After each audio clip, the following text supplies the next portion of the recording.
할렐루야. 가스펠 맵 첫 번째 시간입니다. 창세기 1장부터 22장까지의 말씀을 통해 지금까지 우리가 살펴본 성경 속에서 복음이 어떻게 흘러가는지 그 발자취를 따라가 보려고 합니다.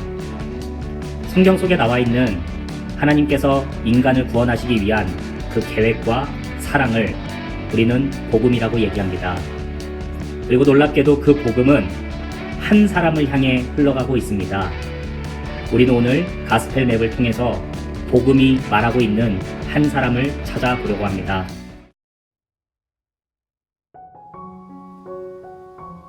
첫 번째 이야기는 창조입니다. 하나님께서 이 세상을 창조하셨을 때 하나님께서는 말씀으로 세상을 창조하셨습니다. 태초에 하나님이 천지를 창조하시니라. 땅이 혼돈하고 공허하며 흑암이 깊음 위에 있고 하나님의 영은 수면 위에 운행하시니라. 하나님이 이르시되 빛이 있으라 하시니 빛이 있었고. 창세기 1장 1절에서 3절의 말씀입니다. 하나님께서 말씀으로 이 세상을 창조하셨었는데 우리는 이 말씀으로 창조하셨다는 의미를 자세히 알아야 합니다. 요한복음에서는 이 말씀을 예수 그리스도라고 분명하게 얘기합니다.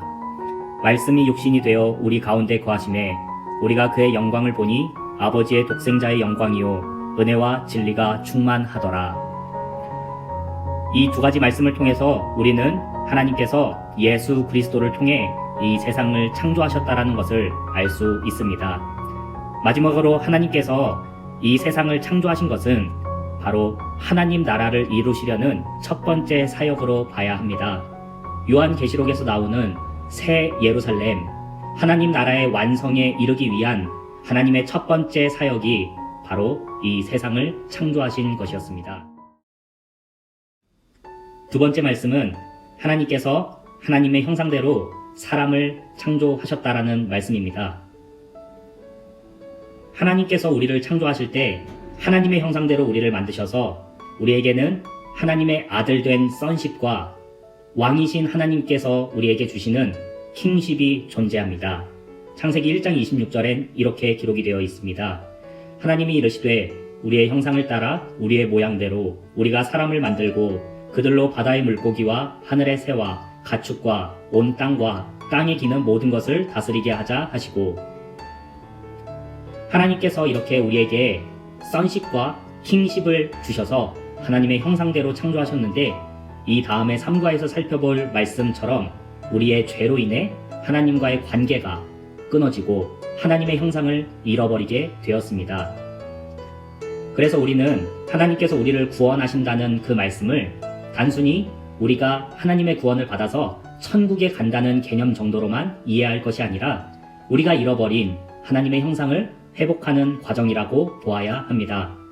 고린도후서 5장 17절엔 하나님께서 우리에게 하나님의 형상을 회복하실 것을 이렇게 말씀하셨습니다. 누구든지 그리스도 안에 있으면 새로운 피조물이라. 이전 것은 지나갔으니 보라 새 것이 되었도다.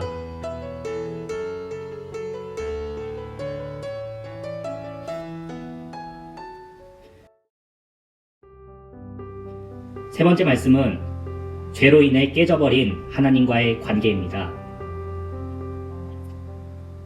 우리는 아담과 하와가 하나님의 말씀을 어기고 선악과를 따먹은 죄를 지었다고 알고 있습니다. 그런데 이 죄는 우리에게도 흘러오고 있습니다. 로마서 5장 12절의 말씀입니다.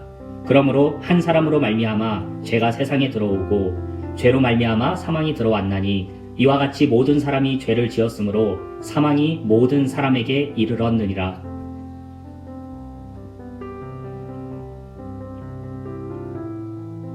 그런데 하나님께서 이렇게 죄를 지은 사람에게 심판을 내리시고 형벌만을 내리시는 것이 아니라 이러한 죄인인 인간을 구원하시겠다는 말씀도 주셨습니다.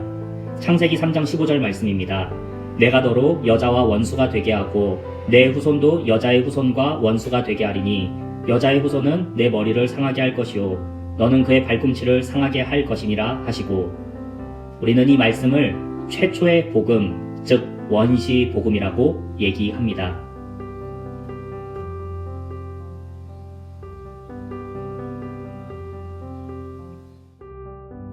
네 번째 이야기는 죄로 인해 비참해진 인간에 대한 이야기입니다.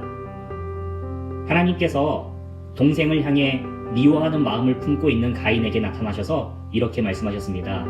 가인아, 내가 선을 행하면 어찌 낯을 들지 못하겠느냐? 선을 행하지 아니하면 죄가 문에 엎드려 있느니라. 죄가 너를 원하나 너는 죄를 다스릴지니라. 그런데 우리는 가인이 동생 아벨을 죽였다라는 것을 알고 있습니다. 즉, 가인은 죄를 이기지 못한 것입니다. 죄는 이처럼 무섭습니다. 우리가 이길 수 있는 것이 아닌 우리는 죄에 빠져 비참해져 있는 것을 알 수 있습니다.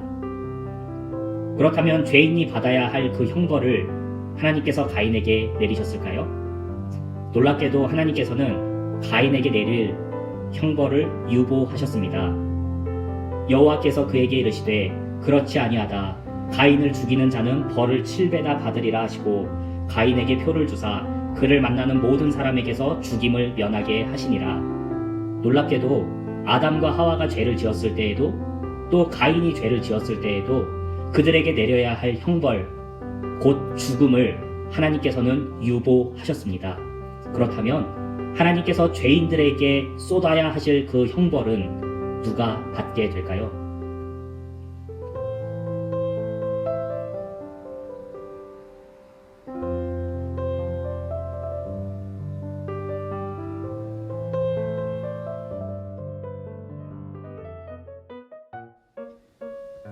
다섯 번째 이야기는 약속의 말씀을 위해 선택된 노아입니다. 우리는 사람의 행위를 통해 구원을 받는다고 생각하기 쉽습니다.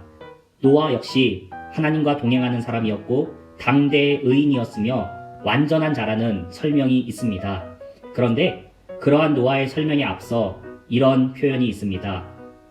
창세기 6장 8절의 말씀입니다. 그러나 노아는 여호와께 은혜를 입었더라. 이것이 노아의 족본이라. 노아는 의인이요 당대의 완전한 자라. 그는 하나님과 동행하였으며. 노아에 대한 소개가 나오기 전에 그가 하나님께 은혜를 받았다라고 성경은 분명히 얘기하고 있습니다. 이 말씀을 통해 우리가 알 수 있는 것은 구원은 사람의 행위가 아니라 하나님의 은혜로 받을 수 있다는 것입니다.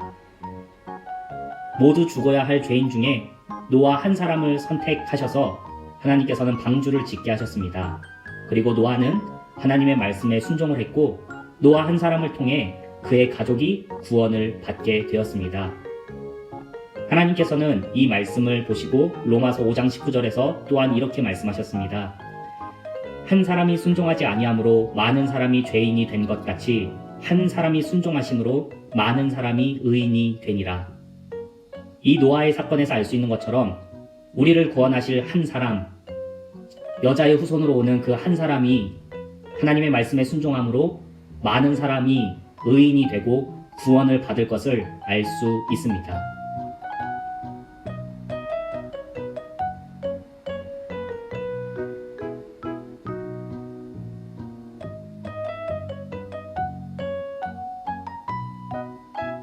여섯 번째 이야기입니다.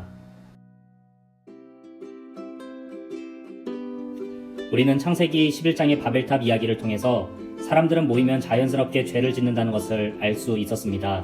하나님께서는 분명 노아와 아담 그리고 하와에게 이 땅에 충만하여 흩어져 지내라고 말씀하셨는데 사람들은 모여서 이렇게 얘기했습니다. 자, 성읍과 탑을 건설하여 그 탑 꼭대기를 하늘에 닿게 하자. 우리의 이름을 내고 온 지면에 흩어짐을 면하자 하였더니 하나님의 말씀에 정면으로 반박하는 죄를 발견할 수 있습니다. 그리고 하나님께서는 그들을 온 땅에 흩으시고 그 도시를 건설하는 것을 막았습니다. 그리고 죄로 인해 흩어진 사람들을 하나님께서는 예수 그리스도의 이름으로 다시 모으실 것이라는 것을 계시록의 말씀을 통해서 알 수 있습니다. 요한계시록 7장 10절의 말씀입니다. 큰 소리로 외쳐 이르되 구원하심이 보좌에 앉으신 우리 하나님과 어린 양에게 있도다 하니.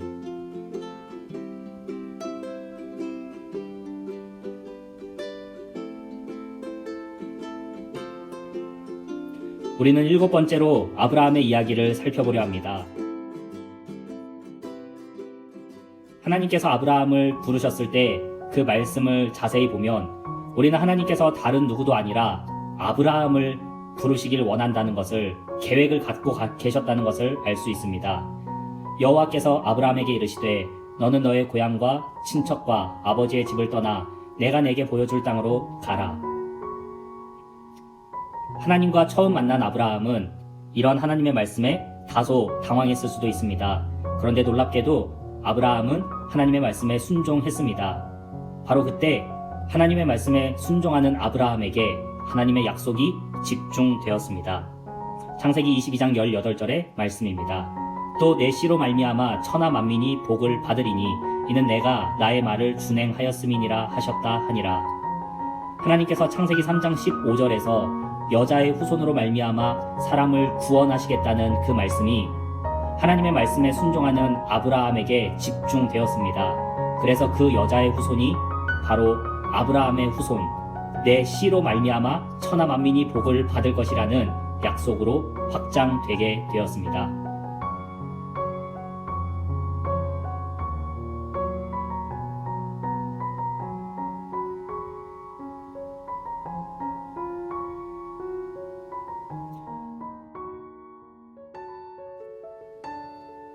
우리는 8번째로 아브라함과 그의 아들 이삭에 대한 이야기를 살펴보려 합니다.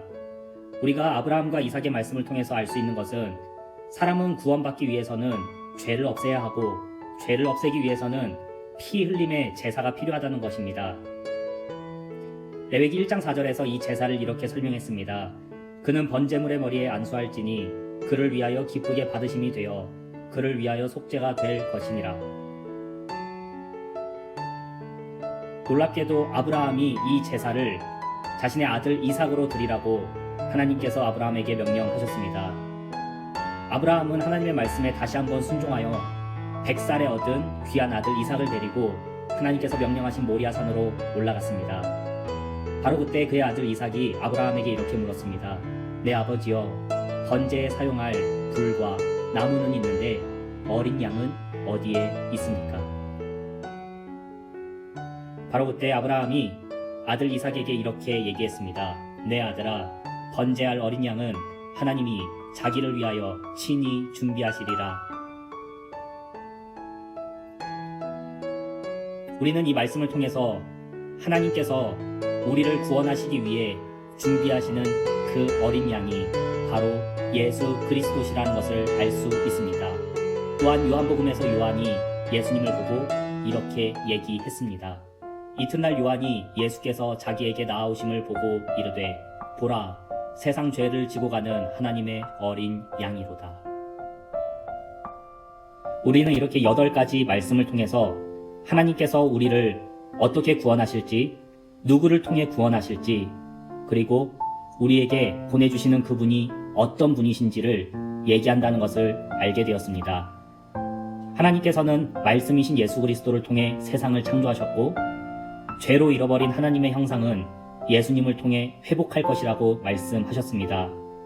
사람의 죄가 하나님과 사람을 끊었지만 하나님께서는 반드시 우리를 구원하시겠다고 약속하셨습니다. 죄를 이기지 못하는 가인을 보면서 죄인들에게 유보된 형벌을 누가 받게 될 것인가를 고민할 수 있었습니다.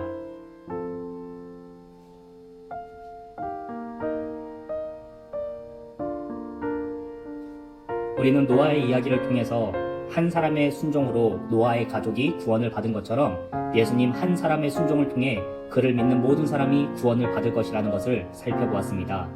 또한 바벨탑의 이야기를 통해서 죄로 인해 흩어진 인간을 예수님의 이름으로 다시 모으신다는 것을 알게 되었죠.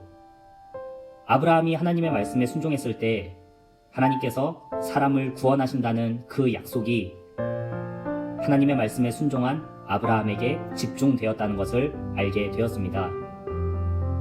우리는 마지막으로 아브라함과 이삭의 이야기를 통해서 하나님께서 우리의 죄를 없애기 위해 친히 준비하신 그 제물이 바로 예수 그리스도라는 것을 알게 되었습니다. 사랑하는 여러분, 우리는 오늘 말씀을 통해서 이 말씀 속에는 하나님께서 사람을 구원하시려는 계획이 담겨 있다는 것을 알게 되었습니다. 또한 이 창세기의 말씀 속에서 우리를 구원하실 그 구원자에 대한 비유를 발견할 수도 있었습니다. 우리를 구원하시기 위해 이 땅에 오시는 그 구원자가 어떤 일을 하실지도 이 말씀을 통해서 상징적으로 알 수 있게 되었습니다. 그리고 우리는 나를 구원하시기 위해 이 땅에 오신 그분이 바로 예수님이라는 것을, 이 복음이 얘기하는 것이 바로 예수님이라는 것을 오늘 말씀을 통해 알게 되었습니다. 사랑하는 여러분, 복음은 예수님을 가리키고 있습니다. 그리고 예수님께서 하셨던 그 모든 일이, 그 복음이 흘러서 오늘 이 말씀을 듣는 우리에게로 흘러왔습니다. 이제 우리의 마음을 열고 복음을 받아들여서 예수님을 나의 주인이요 구원자라고 고백하는 하나님의 귀한 자녀가 될 수 있기를 간절히 소망합니다.